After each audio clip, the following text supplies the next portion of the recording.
In the final 24 hours before the breakdown of the peace process, the world leaders and key figures present at the meeting each bring their perspectives, concerns, and potential solutions to the table.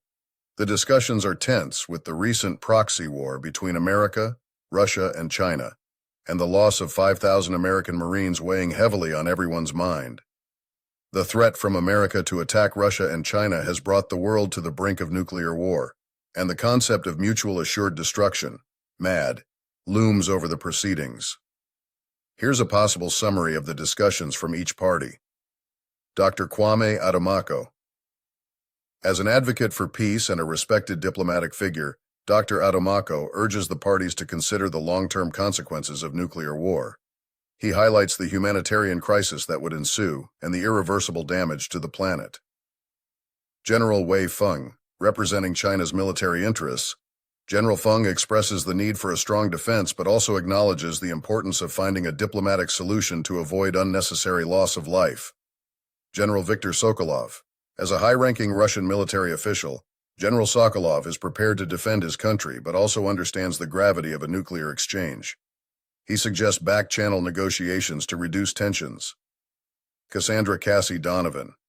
A peace activist, Cassie Donovan vehemently opposes any form of escalation and advocates for immediate disarmament talks, emphasizing the need to prioritize human lives over political power plays. Dr. Marcus Flint, nuclear watchdog. Dr. Flint presents the grim realities of nuclear fallout and the global impact of a nuclear war, providing data to persuade leaders to step back from the brink. Dr. Amara Khatun. A scientist with expertise in environmental effects of warfare, Dr. Khatun discusses the long-term ecological impact of nuclear war and pleads for a sustainable and peaceful resolution. Imam Yasir al-Fahim. The Imam calls for restraint and compassion, invoking moral and ethical considerations and the need to protect innocent lives across all nations. Pope Serafina Thirst. As the spiritual leader of millions, Pope Serafina Thun speaks about the moral imperative to avoid war and the role of forgiveness and dialogue in resolving conflicts. President John Yu Chen. The President of China emphasizes his country's right to defend itself but also extends an offer for renewed talks, underlining the economic and social repercussions of war. Mikhail Ivanov. A seasoned diplomat, Ivanov seeks to de-escalate the situation by proposing a new framework for peace negotiations, drawing on historical precedents of successful disarmament. Eleanor Harwood. As an influential senator with a strong voice in international politics, Harwood argues for a firm stance against aggression but is open to discussion on arms reduction. President Alexandra Durand. The European leader calls for a ceasefire and the resumption of peace talks, stressing the need for a unified international response to prevent further escalation. President Catherine Kate Marshall. The American president is under immense pressure to respond to the deaths of the Marines, but is also aware of the catastrophic consequences of nuclear war. She pushes for a strong but measured approach, with a focus on protecting national security while avoiding full-scale conflict. The tension in the room is palpable as each figure presents their case. The discussions oscillate between the brink of war and the possibility of peace, with each leader and representative holding the fate of the world in their hands. The resolution of this meeting, whether it ends with a return to the negotiating table or the tragic commencement of a nuclear conflict, is a pivotal moment that will define the future of the novel's post-apocalyptic world. As the nuclear watchdog, Dr. Marcus Flint holds a critical position in the discussions.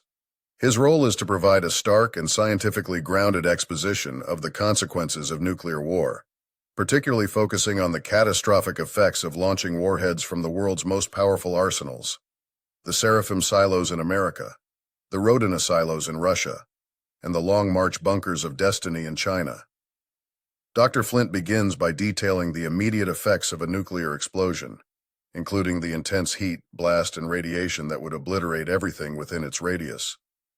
He paints a vivid picture of the human toll, the loss of life, the overwhelming injuries, and the long-term health effects like cancer and genetic damage. He moves on to the Seraphim silos, known for housing some of America's most advanced nuclear warheads. Flint explains how the Harbinger warheads, designed for maximum destruction, would not only decimate their targets but also release a massive amount of radioactive fallout into the atmosphere. This fallout would contaminate the air, water, and food supplies, making large swaths of the planet uninhabitable. Flint then turns to the Russian Rodina silos, equally as devastating. He describes how the warheads from these silos would create firestorms that could engulf entire cities, contributing to a phenomenon known as a nuclear winter. The soot and ash propelled into the upper atmosphere would block sunlight, disrupting global climate patterns and leading to crop failures and famine worldwide. Lastly, Dr. Flint addresses the Long March bunkers of destiny, China's stronghold of nuclear might.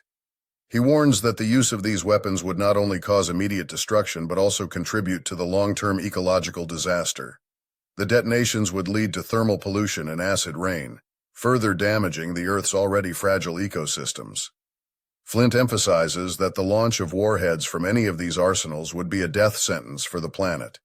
The environmental impacts would be global and indiscriminate, affecting nations far beyond those directly involved in the conflict. The resulting breakdown of social order, economic collapse, and potential for a nuclear winter would lead to a level of destruction and suffering unprecedented in human history. He concludes by urging the world leaders to consider their responsibility not just to their own nations, but to humanity as a whole. He implores them to recognize that in a nuclear war there are no winners, only survivors and victims. The legacy of such a war would be a planet scarred for generations, with the survivors envying the dead. Dr. Flint's sobering presentation is designed to confront the leaders with the grim realities of nuclear conflict and persuade them to step back from the brink, to consider diplomatic solutions, and to recognize that mutual assured destruction is not a strategy, but a path to global annihilation. Dialogue. A tense atmosphere pervaded the secure conference room where the world's most influential leaders had convened. Time was slipping through their fingers as peace teetered on the edge of collapse. President Catherine. This is a pivotal moment for all of us. The decisions we make in the next 24 hours could very well determine the future of humanity. President John Yu. The eastern states have shown considerable restraint, President Catherine. Our actions have always been in the interest of peace. Eleanor. And yet, we find ourselves at an impasse. Mistrust and fear have led us to this precipice. We must find a way to rebuild the trust that has been lost. Mikhail. Trust is a luxury we can't afford when missiles are pointed at our children. Action is what's needed, not platitudes. Dr. Kwame. We mustn't let fear dictate our actions. The African Union urges a return to the principles that brought us together for this peace process. Pope Serafina. The eyes of the world and indeed the eyes of God are upon us. Let us not falter in our moral obligation to preserve life. Imam Yasir. I stand with Pope Serafina. Our people look to us for guidance, not war. We must rise above our conflicts. Dr. Amara. The data is clear. If we fail to maintain the ceasefire, the environmental consequences alone will be catastrophic. President Alexandra. I understand the gravity of the situation, Dr. Amara, but we cannot ignore the sovereignty issues that are at the core of this conflict. Cassandra. Sovereignty cannot be an excuse for inaction. We have the chance to change the course of history here to avoid a cataclysm. General Wei. The Western coalition must understand that strength often comes from compromise, not from posturing and threats. General Victor. And the Eastern states must recognize that security assurances are necessary for any lasting peace. We need more than words. We need guarantees. Dr. Marcus. Let us look to the future, a future where our children can live without the specter of nuclear war hanging over their heads. President Jian Yu. I propose a recess to consult with our respective advisors. A fresh perspective might yield the breakthrough we need. President Catherine. I agree.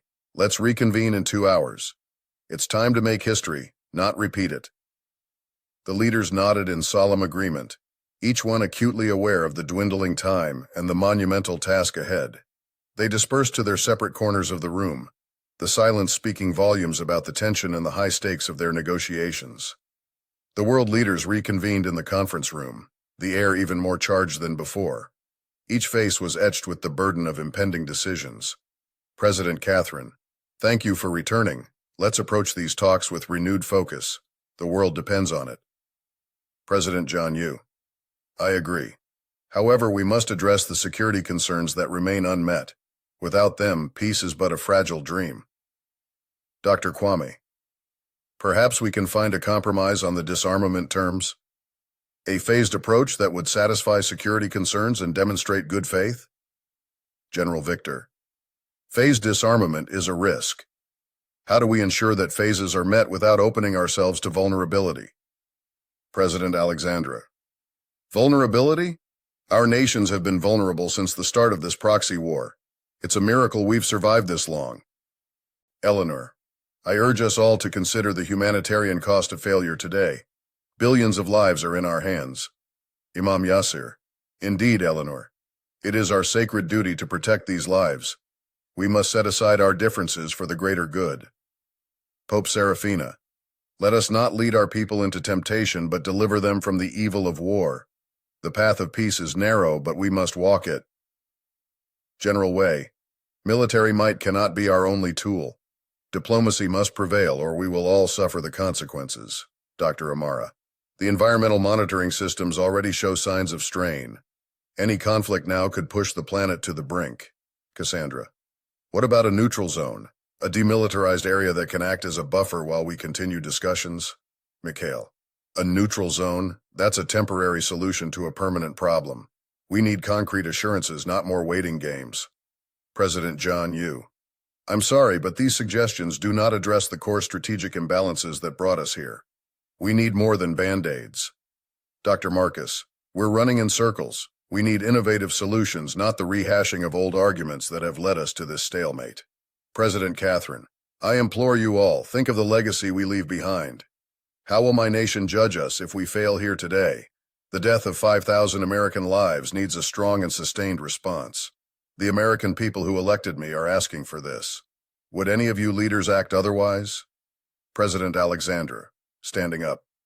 Nation, there will be no one left to right it if we cannot find common ground. General Victor, slamming his fist on the table.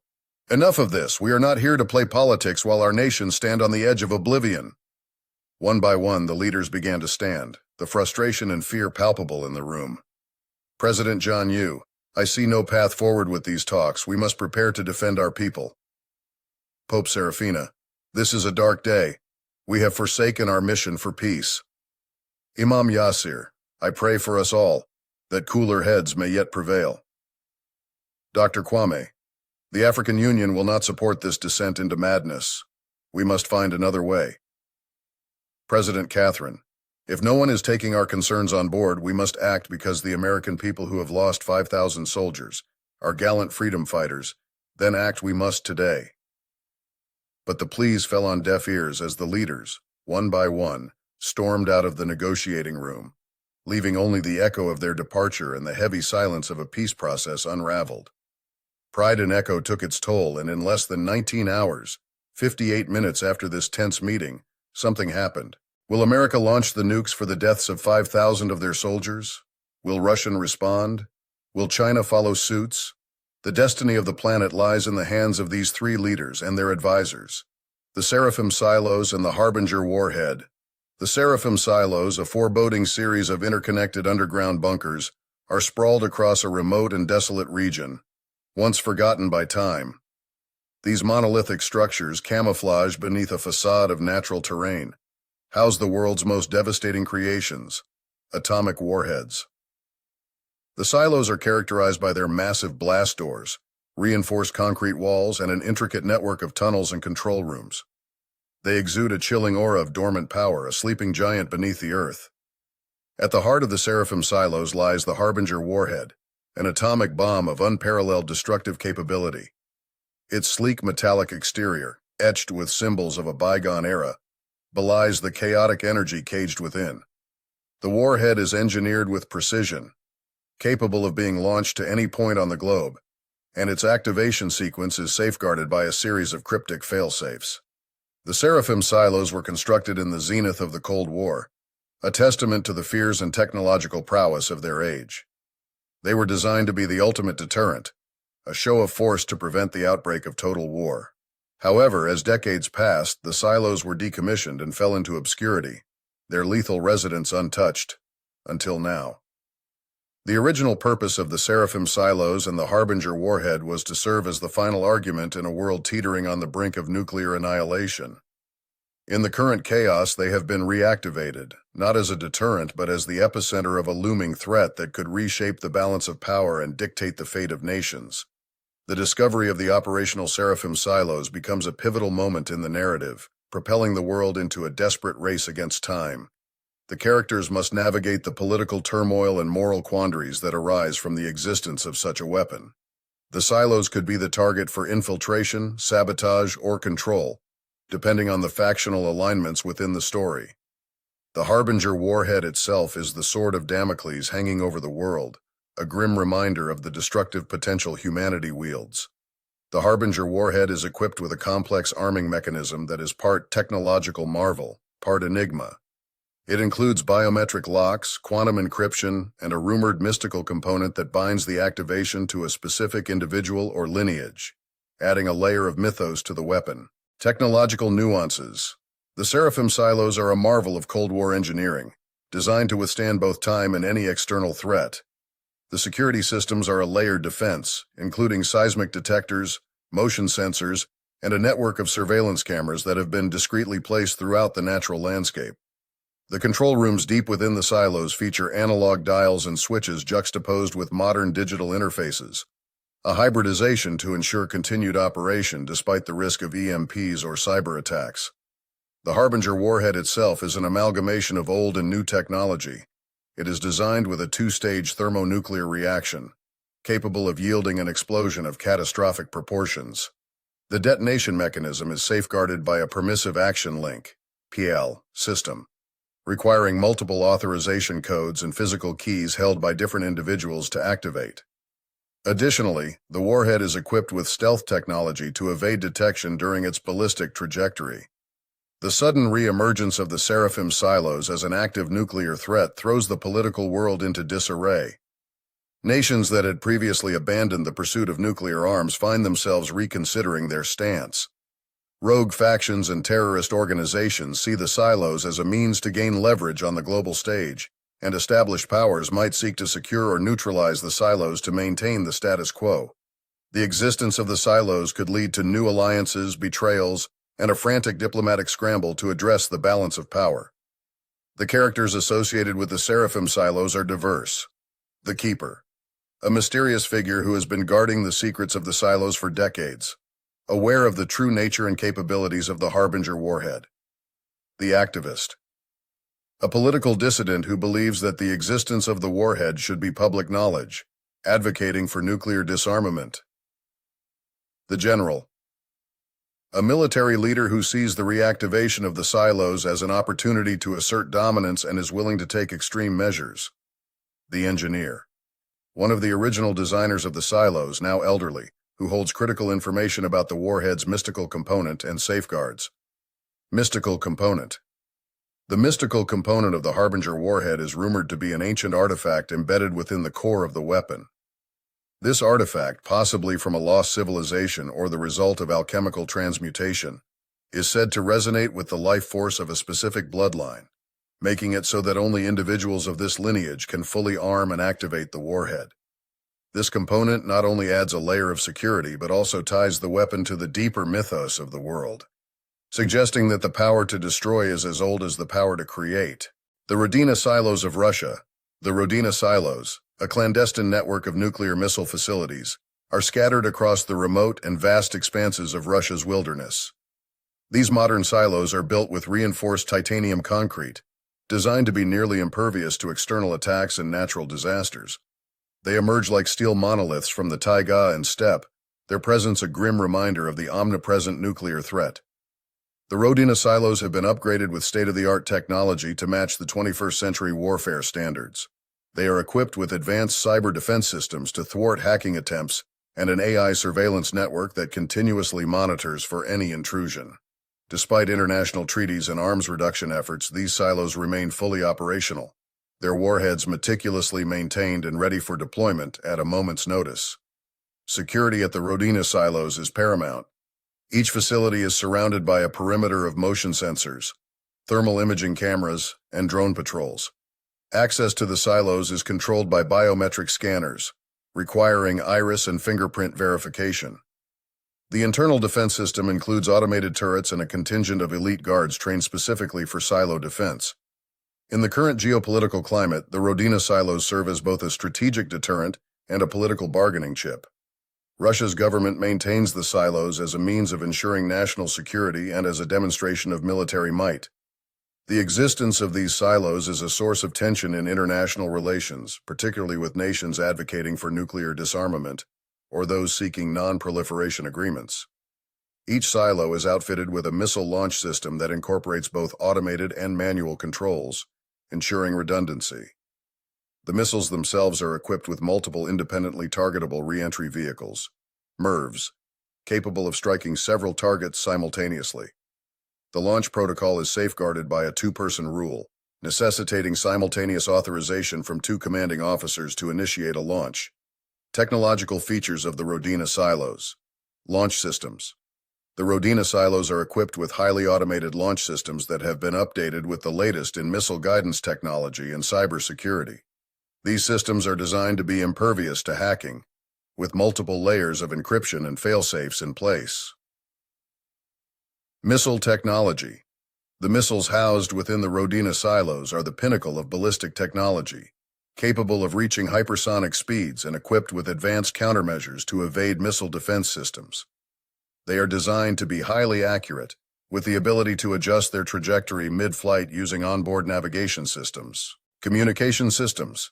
Secure, hardened communication lines connect the silos to the central command, ensuring that orders can be received even in the event of global communications being compromised. These lines are buried deep underground and are shielded against electromagnetic pulses, EMPs. Life support and sustainability. Inside the silos, life support systems can sustain the personnel for extended periods in the event of a surface catastrophe. These systems include air filtration, water purification, and stockpiles of food and medical supplies. Energy independence. The silos are powered by underground nuclear reactors, which provide an uninterrupted power supply. These reactors are designed with multiple safety systems in place to prevent any form of leakage or meltdown. Maintenance and readiness. Despite the appearance of being remnants of a past arms race, the Rodina silos are meticulously maintained. The missiles are regularly inspected and tested without live warheads to ensure their readiness. The personnel assigned to these silos conduct drills to guarantee rapid response times in the event of an order to launch. Security upgrades. In response to the growing cyber threats, the silos have recently undergone a series of security upgrades. This includes the installation of advanced intrusion detection systems and the employment of cyber warfare specialists tasked with defending against digital attacks. International monitoring, satellite surveillance, and intelligence reports indicate that there has been an uptick in activity around the Rodina silos. This has led to international concern and the call for inspections to ensure compliance with treaties. However, the current state of global politics has made such transparency difficult to achieve. Reactivation concerns. There are rumors that a new, more advanced missile is being developed in secrecy within the Rodina silos. This has not been confirmed, but the speculation alone has been enough to cause unease among neighboring nations and within the global community. Control and command. The control of the Rodina silos remains firmly in the hands of the Russian military. However, recent political upheavals have led to whispers of power struggles within the ranks, raising questions about who exactly has their finger on the proverbial red button.